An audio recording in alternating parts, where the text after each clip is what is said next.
이렇게 아름다운 그림이. 근데 자기가 이제 이렇게 잠시 이렇게 자리를 비우면서 그냥 반드시 놓아질 그림을 옆으로 이렇게 틀어놓고 그렇게 해가지고 자기가 자기 그림에 반한.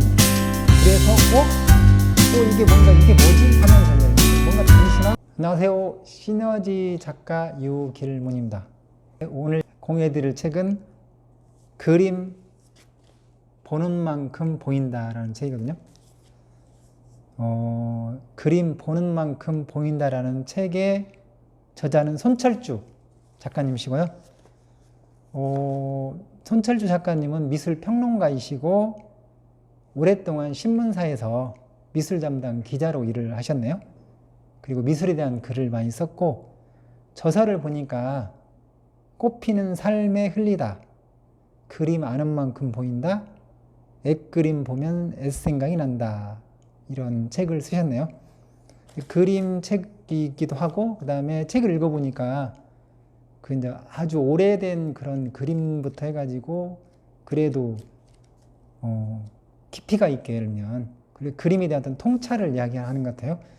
그리고 그냥 그림을 보면 안 보이는데 자세히 보면 보이는 거고, 그 다음에 자주 들여다보면 그림이 보이는 거다. 그리고 그 화가에 대한 어떤 그런 배경이 있잖아요. 그 화가의 어떤 개인적인 스토리나 아니면 그 당시 어떤 그런 역사나 아니면 그 그림을 그리게 된 어떤 배경이나 이런 부분들을, 어떤 그런 내용들을 알고 그림을 보게 되면 더 그림을 자세히 알 수 있고, 그 다음에 인사이트를 얻을 수 있다는 이런 내용들도 담겨 있거든요. 책을 독서토론에서도 다루었던 책이고, 진짜 지금같이 이렇게 좀 바깥에 활동하는 게 좀 많은 제약이 있잖아요. 이제 그럴 때 그냥 이렇게 사무실이나 아니면 개인적으로 뭔가 힐링하면서 이렇게 읽기에는 딱 안성맞춤인 책인 것 같아요. 그래서 이제 이 책을 골라봤는데, 여기에 이제 그런 내용이 나오더라고요. 이제 그 어떤 내용이 나오냐면, 소동파 시인이 쓴 글인데, 그림 속에 시가 있고 시 속에 그림이 있다라는 말이 있거든요. 근데 그림을 보게 되면, 그러니까 이 저자가 하는 이야기의 핵심 뭐냐면, 그림을 자세히 보게 되면 그 그림 속에 시를 발견할 수가 있고, 그 다음에 시를 읽으면서도 한편의 어떤 그런 그림을 발견할 수 있다는 이런 의미로. 그러니까 그냥 그림을 스치지 말고 조금은 더 자세히 들여다보고 자주 보고, 이런 부분들을 이렇게 강조하는 그런 이야기인 것 같고요. 그 다음에 이제 보면 또 여기에 이제 책 속에 보면 소설가 김훈 소설가가 한 이야기를 또 인용을 한 걸 보니까, 김훈 소설가가 이제 이렇게 뭔가 이렇게 대상들을 깊이 들여다보고 계속 통찰을 하면서 글을 쓰는 아주 유명한 그런 작가님이시잖아요. 그런데 나이테에 대해서 이분이 쓴 내용이 이제 여기에 인용되어 있는데, 나이테는 나무가 쓴 역사이다. 나이테는 비와 바람과 더위와 추위와 가뭄과 홍수를 기록하고 우주의 행성과도 교감한다. 이 역사는 인간이 해독할 수 있어서 나무와 인간은 서로 소통한다, 이런 얘기거든요. 그러니까 나이테를 우리가 이제 그냥 어떻게 보면 나이테가 나무의 어떤 그런 나이테인데, 나이테를 보면 나무의 역사를 알 수 있는 거고, 그 다음에 나이테를 그냥 만약에 스치고 지나가면 안 보이는데 계속 들여다보고 또 들여다보고 그러면 소통할 수 있는 하나의 어떤 그런 계기도 된다, 이제 이런 이야기를 하는 것 같아요. 그 정도로 뭔가 한 대상을 계속 들여다보는 거, 응시하는 거, 이런 것의 힘에 대해서 이야기를 하시는 것 같아요. 그래서 다른 것도 물론 여러 가지가 있겠지만 그림을 한번 자주 그리고 자세히 들여다봐라, 이런 이야기를 하시는 것 같아요. 그리고 여기 이제 보면 또 이제 그림체이긴 한데, 그 니체가 한 이야기를 또 인용한 게 있거든요. 어떤 예술가 쪽의 어떤 위대함이나 미술 쪽의 어떤 그런 내용들을 쓴 내용인데, 한번 읽어드리면, 예술가의 위대함은 그가 일깨우는 아름다운 감정으로 측정될 수 있는 것이 아니다. 그가 위대한 스타일에 얼마나 근접하느냐에 따라 측정된다. 위대한 스타일이 위대한 열정과 갖는 공통점은 무엇인가? 남의 마음에 드는 것을 우습게 여기고 설득하기를 마다한 채 단지 명령만 하고 우리 내부에 던져질 혼돈 상태의 주인이 되고자 하는 것이다. 혼돈이 형태를 갖추도록 그래서 논리적이며 단순하고 모호함이 없는 수학적인 법칙이 되도록 강요하는 것이 바로 위대한 야심인 것이다. 근데 말은 니체가 본인의 저서 인간적인 너무나 인간적인 그 책에 이렇게 인용을 했던 것 같아요. 니체가. 근데 한마디로 이야기하면 뭔가 색깔, 독특함, 개성, 잘 그리는 것도 물론 중요하지만 어떤 스타일, 그러니까 독특함, 개성, 컨셉, 나만의 색깔, 나만의 스타일 그런 것을 이렇게 제대로 이렇게 보여주는 게 필요하다면 그런 것 같아요. 이게 예술 쪽의 핵심은 예술가의 핵심은 그림의 핵심은 스타일이다, 독특함이다 이런 이야기를 강조하는 내용이 나오는 거거든요.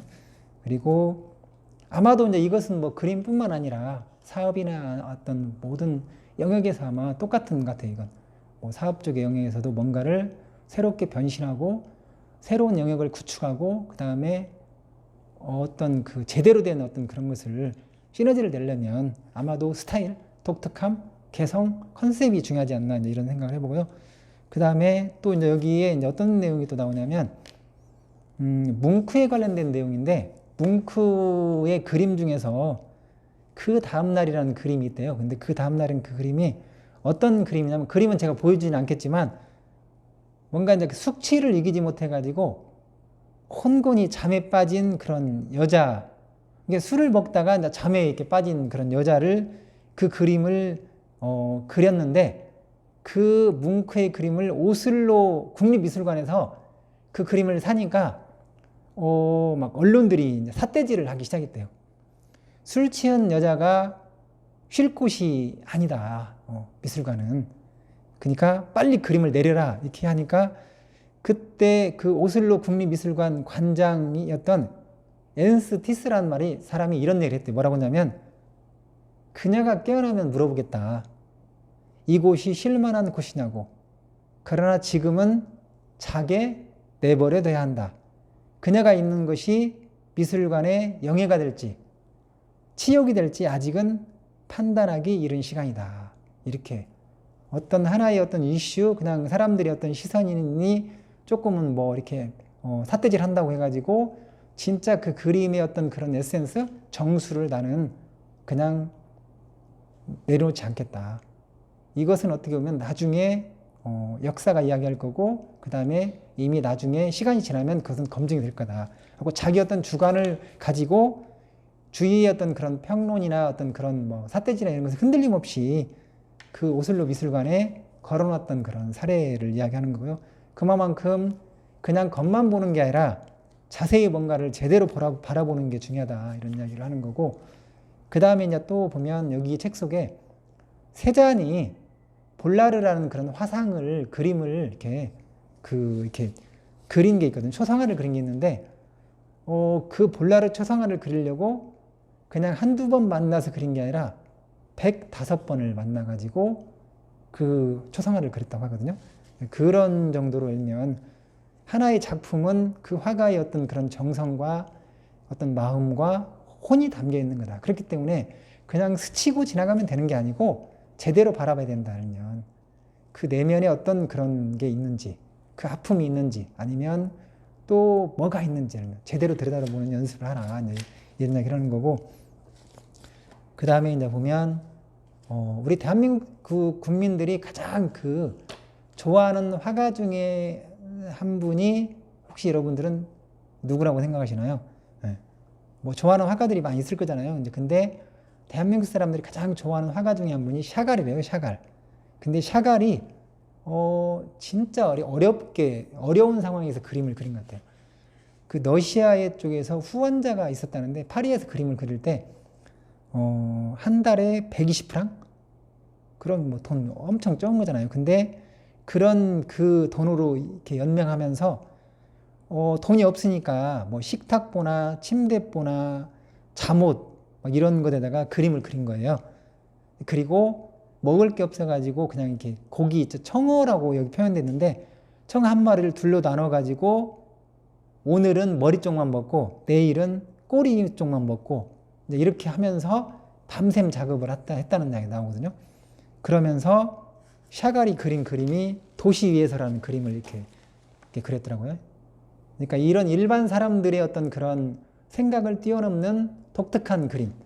어떤 그 이렇게 두 명의 저기가 공중에서 일면 뭔가 떠 있는 그런 그림인 거잖아요. 하여튼 독특하고 사람들로 하여금 호기심을 갖게 하고 기존에 있던 것을 완전히 이렇게 버리고 새로운 영역을 또 개척한 장본인 중에 하나가 또 샤갈이잖아요. 근데 그런 환경이 이런 게 중요한 것 같지만 물론 환경도 중요하지만 그런 환경을 탓할 필요는 없는 거다. 그러면서도 일면 그렇게 힘든 와중에서도 뭔가 독특함 그리고 나만의 영역, 나만의 스타일을 샤갈은 구축한 거잖아요. 그런 이야기고 이게 이제 그리고 또 하나는 여기에 이제 칸딘스키가 나오는데 칸딘스키 이제 이렇게 그림이 나오는데 칸딘스키는 이제 추상화 쪽에 이제 대가잖아요. 근데 칸딘스키의 그림이 추상화를 하게 된 계기가 아마도 독특한 것 같아요. 어느 날 갑자기 이제 자기가 이렇게 그림 그리던 그 그림을 보고 깜짝 놀랐다는 거예요. 이렇게 아름다운 그림이. 근데 자기가 이제 이렇게 잠시 이렇게 자리를 비우면서 그냥 반드시 놓아질 그림을 옆으로 이렇게 틀어놓고 그렇게 해가지고 자기가 자기 그림에 반한 그래서 이게 뭔가 이게 뭐지 하면서 열면 좀 뭔가 단순함 그리고 새로운 어떤 그런 시도 이런 걸 하게 된 계기가 돼서 결국에 이제 추상화를 그리는 계기가 되었다고 하잖아요. 그러면서 칸딘스키가 한 이야기가 어떤 이야기냐면 나는 아무것도 이야기하지 않는 회화 속으로 들어가고 싶다. 그러니까 뭔가 그렇게 어떤 주변의 이런 것에 의식하지 않고 뭔가 그림 속에 일면 집중하고 그리고 뭔가 그림과 일심동체가 되는 어떤 그런 마음을 표현하는 그런 이야기인 것 같아요.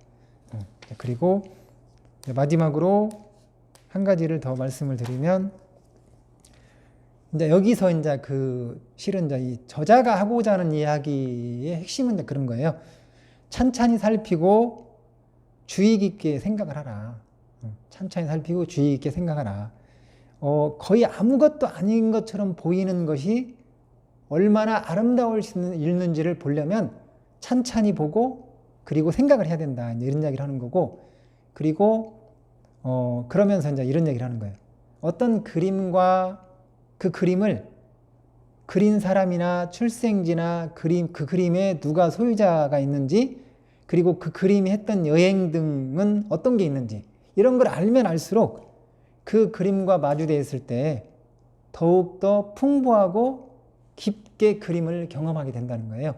이런 이야기를 이렇게 저자도 그렇고 어떤 그런 박물관 어떤 쪽의 관장님의 예를 들어서 그 이야기를 하고 있는 것 같아요. 그림 보는 만큼 보인다.